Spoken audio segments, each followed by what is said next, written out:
જય હિન્દ ખેડૂત મિત્રો, વિડીયોમાં તમે ડીકે ચેમ્પિયન મિની ટ્રેક્ટર જોઈ રહ્યા છો. તે વેચવાનું છે. વિડીયોમાં તમે ટ્રેક્ટરની કન્ડિશન જોઈ શકો છો.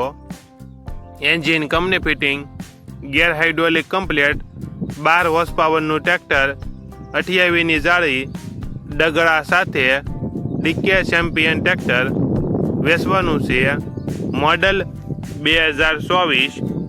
ટ્રેક્ટરની કિંમત ફાઇનલ 1,65,000 ડગડા સાથે. આ ટ્રેક્ટર ક્યાં જોવા મળશે તેની વાત કરવામાં આવે તો જિલ્લો જૂનાગઢ અને માણાવદર તાલુકામાં જોવા મળશે. ગામ માણાવદર. ટ્રેક્ટરના માલિકનો નંબર નીચે આપેલો છે, ત્યાંથી તમે વધુ માહિતી માટે માલિકનો કોન્ટેક્ટ કરી શકો છો અને તમારા વધુમાં વધુ મિત્રોને વિડીયો શેર કરો.